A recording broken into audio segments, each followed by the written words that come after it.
আমি প্ৰথমতে ড্ৰয়িং কৰাৰ আগতে আমি কাঠ পেঞ্চিলবোৰ চিনি পাব লাগে। কাঠ পেঞ্চিলৰ বৈশিষ্ট্যটো চিনি পাব লাগে। ইয়াত মই 6টা কাঠ পেঞ্চিল লৈছোঁ, তিনিটা। এই কাঠ পেঞ্চিলখিনিৰ এটা প্ৰেক্টিচ আমি আলোচনা কৰিব বিচাৰিছোঁ। তাৰ আগতে চাই লওক, ধৰি লওক আমি আলোচনা কৰি আছোঁ কাঠ পেঞ্চিল কেনেকুৱা কি ধৰণে কাম কৰে। তাৰ বাবে আমি এটা প্ৰেক্টিচ কৰিছোঁ।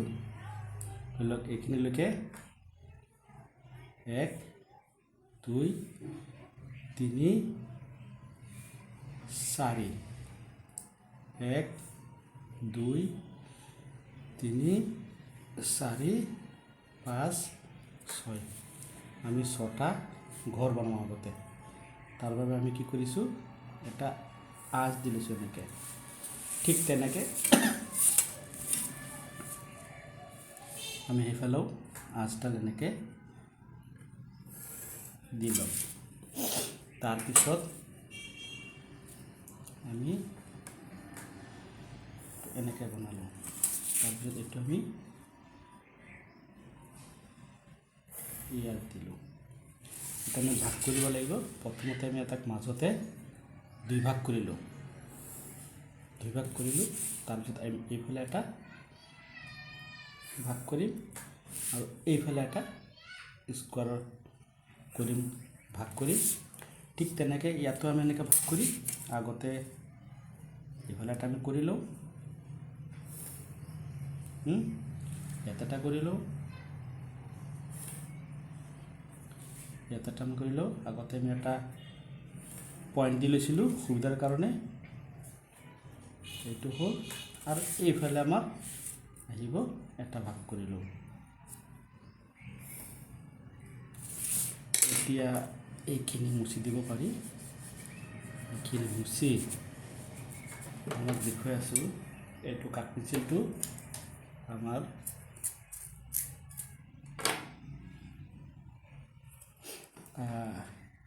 HB, এইটো HB কাঠ পেঞ্চিল। HB কাঠ পেঞ্চিলেৰে আমি যিমান পাতলকৈ আমি ডাৰ্ক কৰোঁ তে কেনেকুৱা হয়। একদম পাতল কৰিলে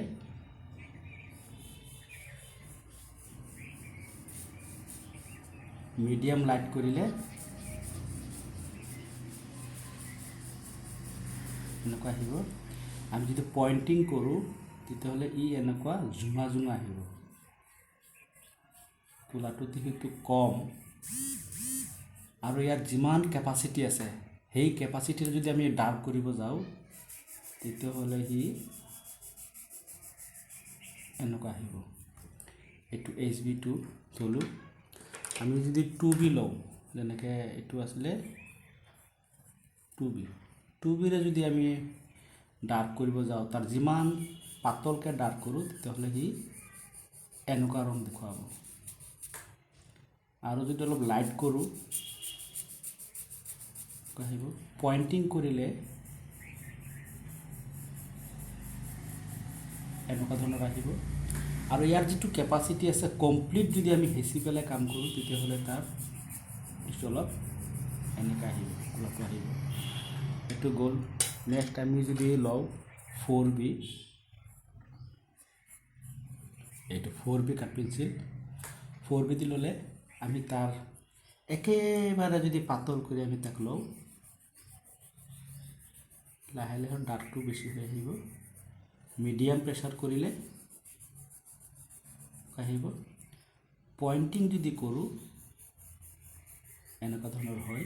আৰু যদি ইয়াক কমপ্লিট তাৰ কেপাচিটিত কৰিবলৈ যাওঁ তেতিয়াহ'লে সি কোলাটো বেছি আহিব। এইটো 4B। এতিয়া আমি আহিছোঁ 6B লৈ। 6Bৰ আমি যদি একেবাৰে পাতলকৈ কৰোঁ, মসৃণ মোলায়ম হয়। আৰু লাইটকৈ কৰিলে এইটো আহিব।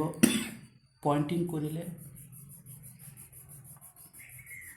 এই ধৰণে আহিব। আৰু ইয়াক কেপাচিটিৰ ভিতৰত কৰিবলৈ গ'লে এই ধৰণৰ আহিব। আমি যদি 8Bৰে কৰোঁ তো একদম লাইট কৰিলে এনেকৈ আহিব, পাতল লাইটটো আমাৰ এনেকৈ টাইপ আহিব। ইয়াত পইণ্টিং কৰিলে পইণ্টিংটো আমাৰ এনেকৈ আহিব। আৰু ইয়াৰ যদি আমি শ্বেডিং কৰিবলৈ যাওঁ তেতিয়াহ'লে আমি এই ধৰণৰ শ্বেডিং দেখাবলৈ পাম। আমাৰ হাতত এতিয়া লাষ্ট অন্তিম এটা আছে, এইটো ভাঙি গ'ল, মই জমা কৰি লৈছোঁ।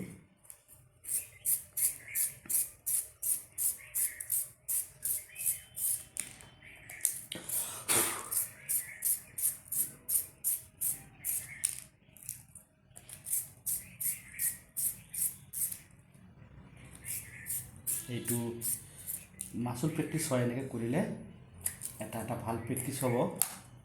ষ্টুডেণ্টক কৰিলে হাতৰ প্ৰেক্টিছটো হ'ব। তাৰপিছত আপোনাৰ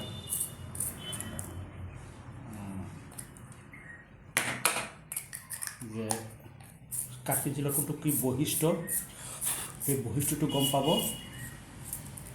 এইটোৱে কথা। তাৰপিছত ড্ৰয়িং কৰিলে সেই ড্ৰয়িং কৰাত তাৰ সুবিধা হ'ব। কাঠ পেঞ্চিলটো অলপ আমি যদি ইয়াক এই মতে কৰিবলৈ যাওঁ, পাতলকৈ কৰিলে এই ধৰণৰ আহিব। লাইট কৰিলে লাইট আহিব। পইণ্টিংটো তাক কৰিলে খুব ক'লা হ'ব। আৰু যদি তাক আমি কম শ্বেডো দিবলৈ যাওঁ তো শ্বেডোটো সি গাঢ় হ'ব, খুব মসৃণ হ'ব। আৰু এইটো আছিলে 10B। তো এনেকৈ আমি কাঠ পেঞ্চিলেৰে যদি আমি প্ৰেক্টিছ কৰোঁ তেতিয়াহ'লে আমাৰ যিটো আমাৰ হেণ্ডৰ যিটো মাচুল